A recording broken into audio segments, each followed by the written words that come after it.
Hello प्यारे बच्चों, कैसे हैं आप सभी लोग। तो आप सभी का हार्दिक स्वागत, हार्दिक अभिनंदन।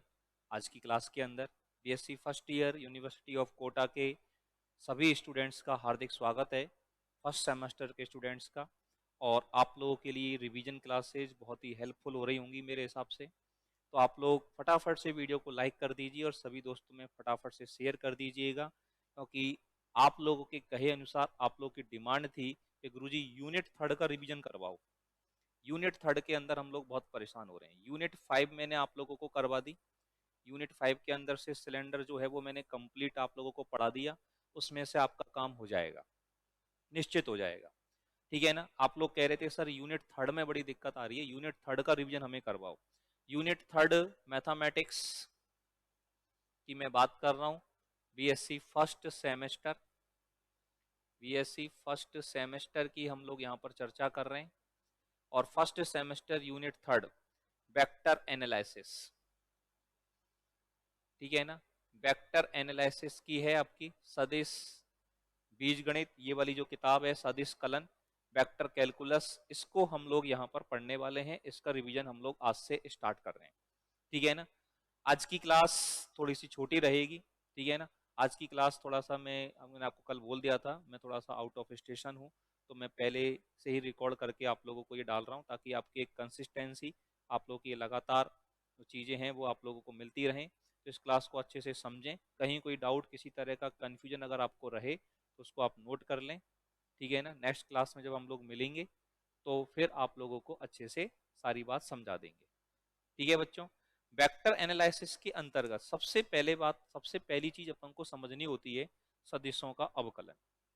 इसके अंदर जो सबसे पहली चीज हमारे पास में है वो है सदिशों का अवकलन।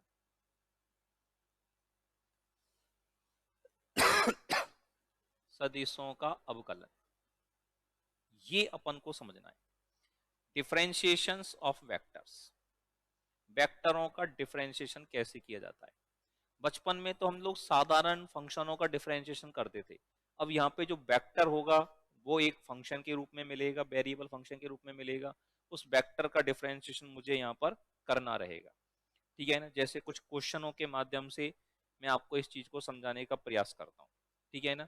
आपकी एक्सरसाइज फर्स्ट सबसे पहले मैं ले रहा हूँ, जैसे उसमें से पहला सवाल, ठीक है ना। कुछ सवाल मैं आपको बताऊंगा, थोड़ा बहुत आप लोग मेहनत करेंगे तो बिल्कुल बहुत अच्छे से सारी यूनिट्स को अपन लोग अच्छे से, और जो इंपॉर्टेंट क्वेश्चन हैं वो सारे मैं क्लास में करवा दूंगा। पहले मुझे थोड़ा सा बेस बनाने के लिए सिंपल एग्जाम्पल लेने पड़ेंगे, सिंपल क्वेश्चन लेने पड़ेंगे, और फिर जो अति महत्वपूर्ण सवाल है उनको आपको सल्टा देंगे। बहुत शॉर्ट टाइम में, बहुत कम समय में अच्छा मैटर मैं आप लोगों को तैयार करवा दूंगा, ठीक है ना। जैसे इसके अंदर पहला सवाल अपन लोग देखें तो इसमें एक वेक्टर दे रखा है आपको फर्स्ट के ए पार्ट में।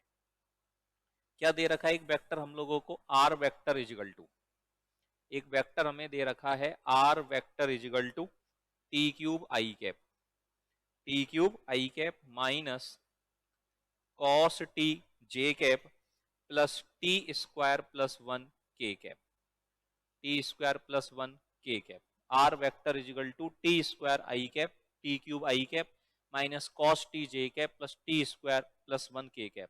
अब देखोगे वेक्टर का मान भी एक वेरिएबल के फॉर्मेट में, यहाँ जो आई कैप का गुणांक है, जे कैप का गुणांक है, के कैप का गुणांक है, ये वेक्टर है, ये फंक्शन है, ये वेरिएबल मान है।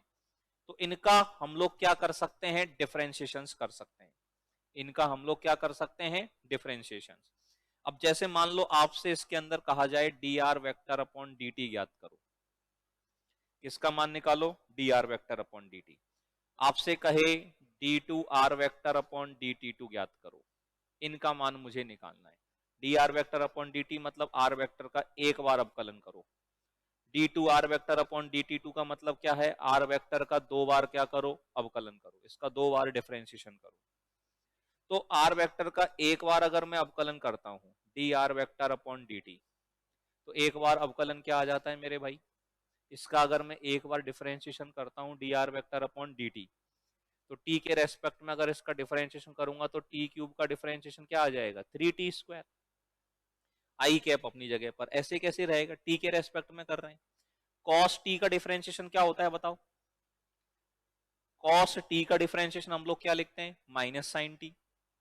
कॉस टी का डिफरेंशिएशन क्या लिखते हैं, माइनस साइन टी, माइनस आगे लगा हुआ है तो क्या हो जाएगा plus sign T j cap, और टी स्क्वायर प्लस 1 का करेंगे अवकलन, तो टी स्क्वायर प्लस 1 का अवकलन क्या हो जाएगा 2t, टी स्क्वायर का 2t के कैप। तो ये मामला हमारे पास हो गया D R vector upon D T. तो ये मान हमारे पास आ गया D R vector upon D T. किसी भी सदिश का अवकलन कैसे करेंगे, आई होप सब लोगों को बात समझ में आई होगी। अब मुझसे कहा जाए कि इसका दोबारा से अवकलन करो, D two R vector upon D T two निकालो, तो D two R vector upon D T two कैसे निकालेंगे, दोबारा अवकलन करना है तो जो D R vector upon D T हमारे पास आया है इसका अगेन टी के रेस्पेक्ट में क्या कर दो भैया डिफरेंशिएशन, और अगेन टी के रेस्पेक्ट में डिफरेंशिएशन करेंगे तो 6t आई कैप, साइन टी का डिफरेंशिएशन क्या हो जाएगा cos t जे कैप, और 2t का डिफरेंशिएशन 2k कैप। ये हमारे पास d2r वेक्टर अपॉन dt2 आ गया। कर सकते हैं सब लोग इस तरह से, यस और नो। अब जैसे मान लो एक सवाल अपन को दिया गया, ठीक है ना, एक और क्वेश्चन में लेता हूं, और एक और क्वेश्चन जैसे सेकंड क्वेश्चन में से सी पार्ट लेता हूं, सेकंड क्वेश्चन का सी पार्ट में यहां पर लेता हूं, क्वेश्चन नंबर सेकंड का C part. Question number second का सी पार्ट, इसमें आपको एक वेक्टर दे रखा है आर वेक्टर, ठीक है ना, एक वेक्टर दे रखा है आर वेक्टर। आपकी किताब में एक तो कुछ गहरा करके आर को लिखा गया है, तो गहरा करके जो आर लिखा गया है ना वो आर वेक्टर को दर्शा रहा है। अब अपन लिखते समय तो गहरा कैसे करें, तो आपकी किताब में जो गहरा लिखा हुआ है वो आर वेक्टर है, जो हल्का लिखा हुआ है वो आर वेक्टर का परिमाण है, वो आर वेक्टर का क्या है परिमाण, आर वेक्टर का मैग्नीट्यूड है। समझ रहे हो आप, तो ये बात पे थोड़ा सा फोकस करना। तो इसमें सी में लिखा हुआ है आर वेक्टर इक्वल टू ई की पावर 2t आई कैप, और प्लस है टी स्क्वायर जे कैप, और प्लस है 2t के कैप, प्लस हमारे पास क्या है 2t के कैप। ये आर वेक्टर इक्वल टू हमारे पास है। अब हमसे इसने कहा है कि गुरुजी डी टू आर वेक्टर बटे डी टी टू का मॉडुलस ज्ञात करो। मुझे इसमें क्या निकालना है, D two R vector upon D T two का मैग्नीट्यूड निकालना है। अब आपको ये बात पता होनी चाहिए, एक तो क्या बात पता होनी चाहिए, वैसे सब लोग जानते हो, सब होशियार हो, नहीं जानते हो लेकिन मैं टीचर हूं बेटा, तो मेरा फर्ज बनता है कि हर बच्चे को मैं साथ में लेकर के चलूं, हर बच्चे को मेरी बात समझ में आए, ऐसी मैं यहाँ पर कोशिश करके चलता हूं। मान लो कोई वेक्टर ए वेक्टर मेरे को दे रखा है, और ए वेक्टर मेरे पास क्या है ए x i cap plus a y j cap plus a z k cap. ये मेरे पास एक वेक्टर है ए वेक्टर, एक वेक्टर मेरे पास क्या है a vector is equal to a x i cap plus a y j cap plus a z k cap. अब ये जो वेक्टर मेरे पास है ए वेक्टर बराबर, इसके अंतर्गत मैं क्या करने वाला हूं मेरे भाई, कि मान लो मुझे इस वेक्टर का परिमाण चाहिए, तो परिमाण कैसे निकालते हैं, मैग्नीट्यूड कैसे निकालते हैं, हर बच्चे को पता होना चाहिए। और मॉड ए वेक्टर को मैं ओनली ए से भी लिख सकता हूं, केवल ए अगर मैंने लिखा हुआ है तो वो भी किस चीज को दर्शाएगा, वो भी ए वेक्टर के परिमाण को दर्शाएगा, वो भी ए वेक्टर के मैग्नीट्यूड को दर्शाएगा। सच्ची बात, क्लियर टू एवरीवन। अब यहां पर ये मान कैसे निकलेगा, इसका तरीका होता है अंडर रूट में आई कैप के कॉफिशिएंट का स्क्वायर ए एक्स का स्क्वायर प्लस जे कैप के कॉफिशिएंट का स्क्वायर ए वाई का स्क्वायर प्लस के कैप के कॉफिशिएंट का स्क्वायर ए जेड का स्क्वायर। तो मॉड ए वेक्टर जो मेरे पास आएगा वो मेरे पास आएगा अंडर रूट में ए एक्स का स्क्वायर प्लस ए वाई का स्क्वायर प्लस ए जेड का स्क्वायर। तो किसी भी वेक्टर का मैग्नीट्यूड निकालना सब लोगों को समझ में आया। मैग्नीट्यूड बोले तो परिमाण, कोई भी सदिश दे रखा है, कोई भी वेक्टर दे रखा है, उसका मैग्नीट्यूड निकालना है, उसका परिमाण निकालना है, तो सारे बच्चे निकाल दोगे, कहीं कोई दिक्कत, कहीं कोई तकलीफ, बोलो हाँ या ना। चलिएगा, अब एक बात अपन चीज को यहाँ पर देखें, यहाँ अपन को निकालना है, तो D two R vector upon D two तक पहुंचना है, तो इसके लिए मुझे पहले क्या निकालना पड़ेगा मेरे भाई, D R vector upon D T निकालना पड़ेगा। सबसे पहले मुझे क्या करना पड़ेगा, D R vector upon D T, इसका टी के रेस्पेक्ट में डिफरेंशिएशन करो, तो ई की पावर 2t का करूंगा तो ई की पावर 2t, और 2t का डिफरेंशिएशन करूंगा तो 2, 2t का डिफरेंशिएशन करूंगा तो 2 आई कैप आ गया, प्लस टी स्क्वायर का करूंगा तो 2t जे कैप, और 2t का करूंगा तो 2 हो जाएगा भैया के कैप। सच्ची बात। अब मुझे चाहिए d2r वेक्टर अपॉन dt2, तो इसका दोबारा से t के रेस्पेक्ट में क्या कर दें, differentiation, d2r vector upon dt2। दोबारा से जब इसका डिफरेंशिएशन करोगे d2r वेक्टर अपॉन dt2, तो इसमें दो तो बाहर है ही है, e की पावर 2t का डिफरेंशिएशन e की पावर 2t, और 2t का दोबारा करोगे तो फिर 2 आएगा i कैप, और 2t का यहाँ करोगे तो 2 रह जाएगा j कैप, और ये तो कांस्टेंट है, इसका डिफरेंशिएशन 0 हो गया, चाहो तो इसको लिख सकते हो 0 k कैप। यस और नो? सच्ची बात, ज्यादा कठिन नहीं, बिल्कुल सबसे सरल यूनिट है, और इस यूनिट का प्रश्न तो कतई गलत करना ही नहीं है कतई, और होने भी नहीं दूंगा मैं। बस आप शेयर कर दो दबा के, यूनिवर्सिटी ऑफ कोटा के हर स्टूडेंट्स तक हमारा चैनल पहुंच जाना चाहिए, ये वीडियोज हर बच्चे तक पहुंच जानी चाहिए, ये काम आप कर दो, बाकी आप लोग की नैया पार मैं लगा दूंगा। कंडीशन एक, शेयर करना है, बाय मत भूल जाइयो, है कि नहीं। अब इसको थोड़ा सजा के लिखूं तो क्या हो जाएगा, d2r वेक्टर अपॉन dt2 बराबर ये हो गया 4 e की पावर 2t i कैप और प्लस 2 j कैप। अब मुझे इसका निकालना है मैग्नीट्यूड, मुझे इसका क्या निकालना है, परिमाण। सदिश का परिमाण कैसे निकालना है, सदिश का परिमाण कैसे निकाला जाता है मैंने आपको बताया है, अंडर रूट में क्या लिखेंगे, आई कैप के गुणांक का वर्ग, आई कैप के गुणांक का वर्ग क्या हो जाएगा 16 e की पावर 2t का होल स्क्वायर, 2 का वर्ग 4, और दो एक ब्रैकेट के बीच में, अगर दो पावरों के बीच में अगर ब्रैकेट लगा हुआ है, दो पावरों के बीच में क्या लगा हुआ है मेरे भाई, ब्रैकेट लगा हुआ है, a की पावर m होल पावर में n, तो ये दोनों पावर आपस में क्या हो जाती हैं, गुणा हो जाती हैं। तो फिर ये दोनों पावर आपस में क्या हो जाती हैं, गुणा, a की पावर m होल पावर में n, तो a की पावर m होल पावर में n क्या हो जाएगा मेरे भाई, a की पावर mn हो जाएगा, और a की पावर mn जब हमारे पास ये हो जाएगा तो ये कहानी क्या बचेगी, ठीक है ना, ये लिख सकते हैं 16 e की पावर 2t का होल स्क्वायर, तो e की पावर 4t और प्लस 4 इसको मैं कह सकता हूं। तो ये इसका परिमाण आ गया। कितने लोगों को बात समझ में आ गई, फटाफट से कमेंट करके बताओ।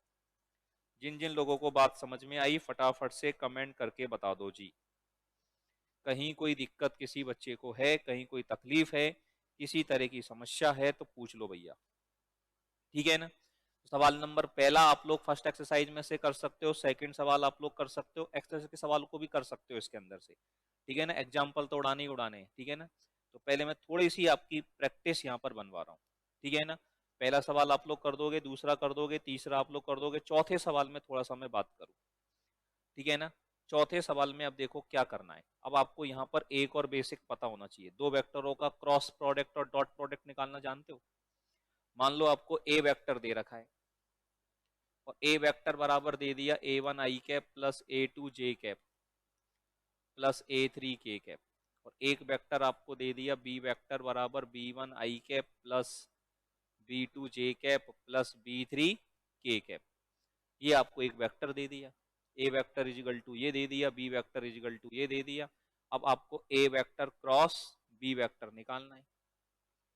ए वेक्टर क्या निकालना है, या पहले इनका क्या करना है, डॉट प्रोडक्ट करना है। A vector dot B vector निकालना है आप लोगों को। तो ए वेक्टर डॉट बी वेक्टर निकालने के लिए आप लोगों को क्या करना चाहिए, कैसे दो वेक्टरों का डॉट प्रोडक्ट निकाला जाता है।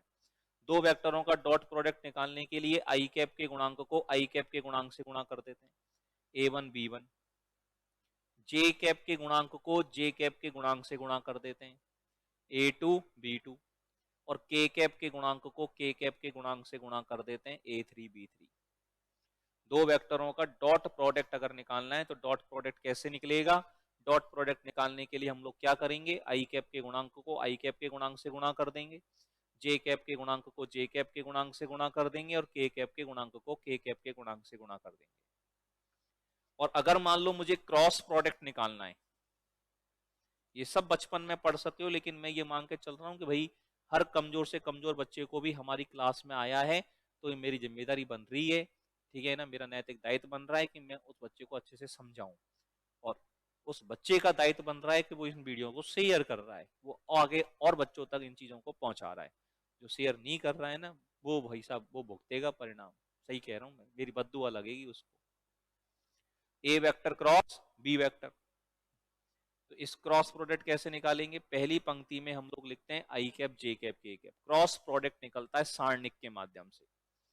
दो वेक्टरों का क्रॉस प्रोडक्ट कैसे निकलेगा? सारणिक के माध्यम से, ठीक है ना। अब पहली ए वेक्टर लिखा हुआ है, तो दूसरी पंक्ति में ए वेक्टर के गुणांक जमा दो, आई कैप के नीचे आई कैप का गुणांक, जे कैप के नीचे जे कैप का गुणांक और के कैप के नीचे के कैप का गुणांक, और यहां बी वेक्टर के गुणांक जमा दो, B1 B2 B3। बात समझ में आई सब लोगों को अच्छे से? Is that clear to everyone? कहीं कोई समस्या किसी को? यहां तक किसी तरह की कोई आपत्ति, कहीं कोई कलेश हो तो बताओ। अब इसका जब मान निकलेगा तो ये plus minus plus, plus minus plus, सारणिक को जब खोला जाता है तो यहाँ पे क्या करेंगे? सबसे पहले प्लस आई कैप, और प्लस आई कैप के साथ आई कैप की रो छोड़ दो, आई कैप का कॉलम छोड़ दो। आई कैप की रो छोड़ दें, कॉलम छोड़ दें, तो ये मेरे पास बच गया A2 A3 B2 B3 minus j cap, minus j cap, minus j cap के साथ जे कैप की रो छोड़ दो, जे कैप का कॉलम छोड़ दो, तो ये हमारे पास हो गया A1 A3 B1 B3, और प्लस हमारे पास क्या आएगा? के कैप, और के कैप में क्या आएगा? के कैप की रो छोड़ दो, के कैप का कॉलम छोड़ दो, तो ये हमारे पास बच गया A1 A2 B1 B2।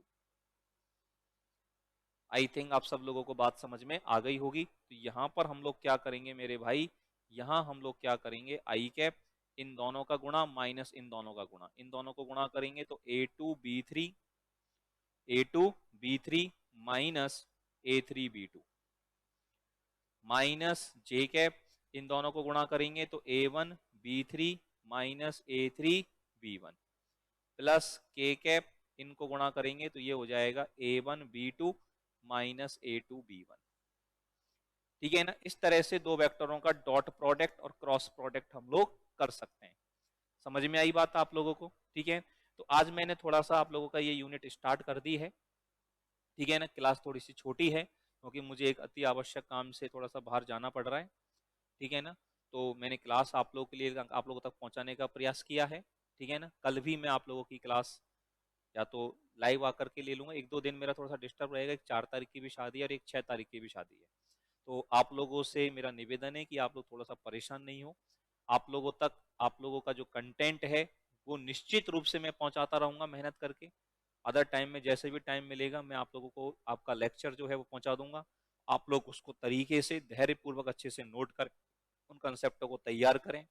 अति महत्वपूर्ण सवाल वेक्टर में से छांट छांट के, ठीक है ना, आप लोगों को करवा दूंगा, और कोशिश करूंगा कि उनसे बाहर कोई सवाल एग्जाम में नहीं जाएगा, सच्ची बात नहीं जाएगा। बस आप लोग दबा के इन वीडियोस को शेयर करो और अच्छे से इन चीज़ों की तैयारी करो।